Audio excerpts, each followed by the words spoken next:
c'est la série la plus attendue de l'année. Succession revient pour une 3e saison avec la famille la plus dysfonctionnelle de la télé qui se livre une guerre fratricide et sans merci. Coups bas, conflits de loyauté et insultes toujours plus créatives. J'ai rendez-vous avec les acteurs et actrices de Succession pour en savoir un peu plus. Hi, how are you? Hi. Hi there. Hi, Nora. Hi. Hello. Okay, action stations. Let's fucking go. Let's get into this.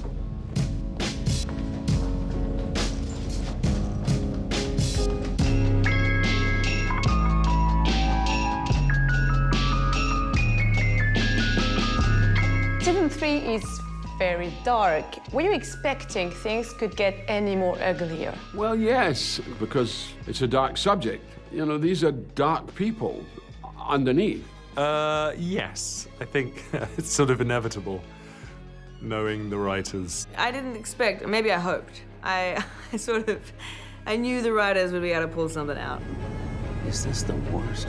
I think that from now on, it's just gonna keep going in that direction. I don't think there's any rainbow at the end of this show. I mean, this is a 12-foot sub of poisonous tree frogs. This is the full Baskin Robbins, 31 flavors of fuck right there. You wouldn't think that people would be so into it when you started filming Succession? Well, I didn't think they'd be into it to this extent that they are. You know, I thought they'd be into it because it's very entertaining, it's very funny, it's got a lot of humor, it's got a lot of it's endlessly surprising. It never takes itself, in a way, too seriously. But audiences love it. They just love it. They love to hate the Roys. Keep in touch. Your character, Connor, is a little more withdrawn than his siblings. What's in it for him? The thing that drives Connor and that really drives all the children, it's very simple, is that we are all in need of and are pursuing our father's validation. We're pursuing his love, we're pursuing his affection. And so Connor, in his delusional way, after having lived a life of never working any job, has decided the thing that might most impress his father is if he becomes the president of the United States, because then he would be useful to Logan, and Logan would actually need him. I'm just wondering if I can hit you for like a little 100 mil. A little 100 mil. Yeah. Well, you know, maybe. But you have to quit your campaign. Well, Pa, no, I got a whole team. Just to financially indicate, you know, sound judgment, good intention. I'm floating policy. I got feelers. I got the It's a horse shit pipe dream. Everybody thinks you're a joke, and you're fucking embarrassing me. Do you think Logan has, because he's pitted his kids against each other, do you think it's a strategy? Maybe he prepared them for this kind of situation, this kind of family civil war? I think Logan is waiting to see which of his children will rise up and impress him the most. And the truth is, the one that's most like Dad is Siobhan. She's absolutely like her father. Shiv, why so angry? I haven't done a deal with Kendall. I do what I want. And what I've decided I'd like to do is to formally ask you to come in and be the next chief executive of this company. I don't think I'm the right person. Well, you know, I'm pretty smart, and I think you are. Alan just told me that he thinks Shiv is the one who resembles the most their father. Yeah, I think that's something that Shiv is reckoning with, that she is a lot like her father. It's something I've had a lot of fun with as an actor, to play with, to see where the similarities lie, and to bring those out, to highlight those. I think she's a person who can justify to herself whatever she needs in order to sleep at night. And I think that's a bad quality. I'm saying you're like family, which is good, but also not family, which is kind of good. Tom, it's the elephant in the room. We can say that. No, we can't. There's no need to say the elephant in the room. There are 15 other elephants in the room. Tom, the testimony, you kind of put a target Why on shouldn't yourself. it be you? If it should be me, why shouldn't it be you? I'm not attacking you. I'm Well, defending it doesn't you. feel like that. It doesn't feel like that. Does she have a special relationship, Shiv, with her father? Because he plays the daughter card, Kendall plays the woman card. Where does she stand as the only woman? Yeah, I mean, I think In the end, that says more about the men in the show. Shiv would be much more happy to ignore that and not use that as a card to get herself to the top. I think she'd rather be judged upon her own merits and her own experiences and ideas and opinions than her gender. Oh, Shiv. Shivy, shivy, shivy. How you doing over there? You ready to come over? I got a spot for you. Hello? Hello? This season is even more about choices, but it looks like the Roy siblings can never choose for the greater good. Oh, I mean, it's just a fatal flaw within each of them, right? We can see as audiences and as actors what they should do, what they could do to be better or to reach the better path, but they just always fall short. And that's kind of, I think that's where the drama lies. At one point, she says that she could fix things from the inside, but you see her struggling with loyalty. What is she afraid of? Yeah, well, what is she afraid of? Her dad, I think. I think she's afraid of failure. I think she's afraid of putting herself out there and really taking it upon it herself to make a change, make a decision, and it being not successful, not the thing her father wants. You know, there's a little bit of safety in not being at the front, but also having the plan for being at the front. You know what? Change of plan. Last season, we saw how the power dynamics could be changing between Tom and Shiv, between Tom and Logan. What the fuck? Thank you, Logan. Tom? Thank you for the chicken. Yet, Tom still offers him as a human sacrifice. I think Tom realizes early on that he might be sacrificed for the company to sort of take the blame for the historic sex offences and cruise line scandals and all the rest of it. And so he realizes that he's probably, you know, he'll have to go to jail, most likely. And it's a sort of calculation about what the best thing to do is, and maybe there's a part of him that thinks, I'll curry favour with my father-in-law, who I'm terrified of and who I'm desperate for approval. What about yourself, Tom? Who, me? What? Well, you know, you're kind of family, kind of new blood. Well, that's very kind, but I don't. I think it's a little rich for my blood just yet. So. What's your character most afraid of, do you think? Shiv? No, I don't know. That's a really good question. I don't know. I think he's afraid of lots of things, but maybe he's tougher than he thinks, or than other people think. I always think he's more observant than people think he is. He and Greg, actually, they're sort of often watching on the sidelines a lot. Tom and Greg's fantastic comedy duet still rests on Tom's cruelty.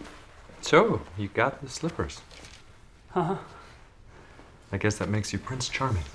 I guess so. You saying you want to fuck Marcia? What? No, why would you say that? That's what you just said. No, it isn't. You said you were Prince Charming. No, you just said that. I'm kidding. And I think it's not cruel. I mean, I think, you know, I think Tom really likes Greg, and I think Tom is hurt by Greg sometimes. Tom kicks the cat with Greg because he takes a lot of shit from other people. So I think he's genuinely rocked when Greg in season 2 says, I'd like to have a break from you and move somewhere else. I think the idea of Greg going out from under Tom's wing is very, you know, it's like the children leaving home. Tom worries that Greg will go off and be happy without him. Pals. Yes? Yeah. Would you kiss me? What? Would you? Kiss you? If I asked you to. What, I If kiss I told you to? Huh? Oh. I don't... Come on. I'm joking. I'm joking. Everyone around Logan is paralyzed with terror. And and Jerry, she seems to be quite at ease and comfortable. She doesn't hesitate to shake him up a little or a lot. Wow. Well, okay, thank you. What's their special relationship? He's surrounded by these yes men who tell him what he wants, and they're all scared of him.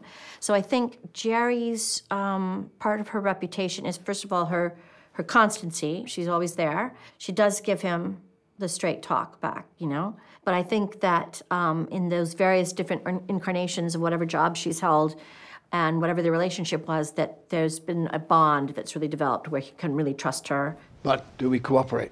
With the government? Yeah, I think we have to cooperate. I mean, we were under pressure already. Unless we don't. Yeah, but real world? I mean, this is a public company. We don't know what they have or what they might get.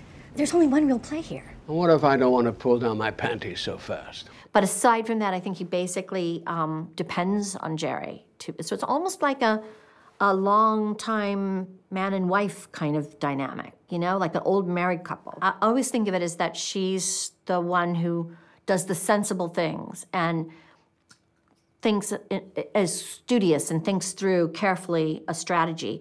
And he's quite the opposite. He goes rogue and he goes on impulse and he goes on, you know, instinct. And I think she has come to know that he's sort of a genius at that. There is no one more loyal than Jerry. What's in it for Jerry? I think that she is quite happy to have, you know, plotted her way to the almost top. So, and I think that, you know, at the beginning of season 1, you know, she got asked to be CEO and she's, no, thank you.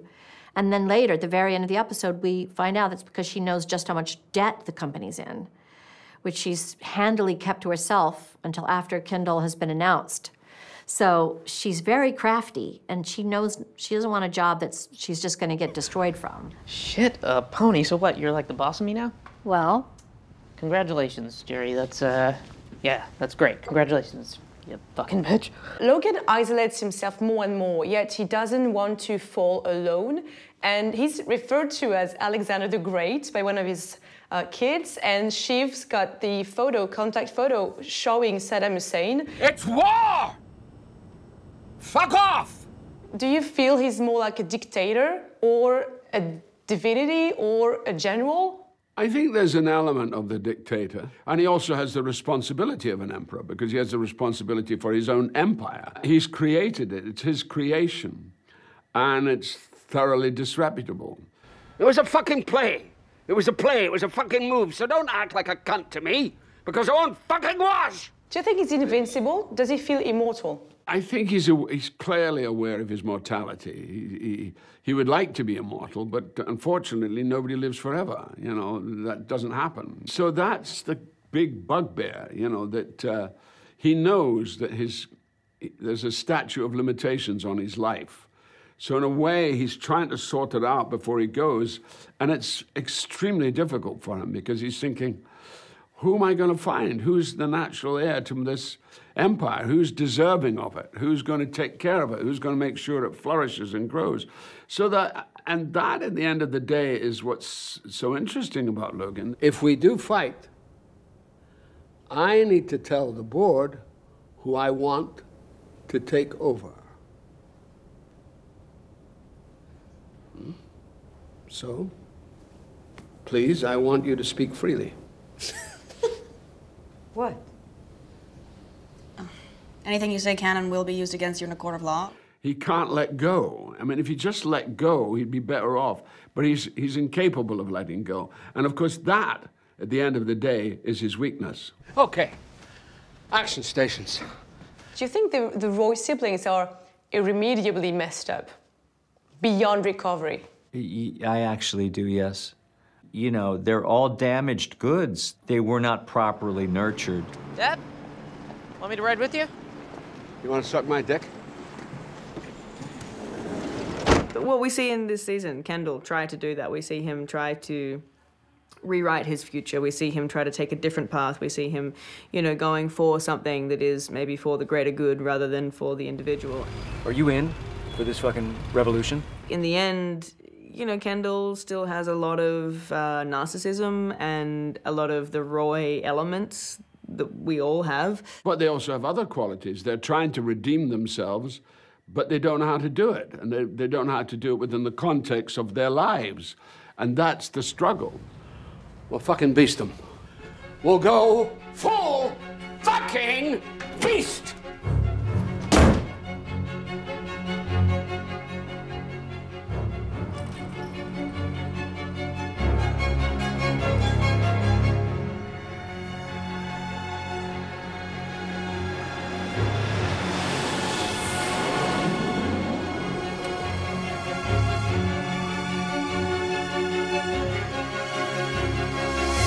À la semaine prochaine pour d'autres séries.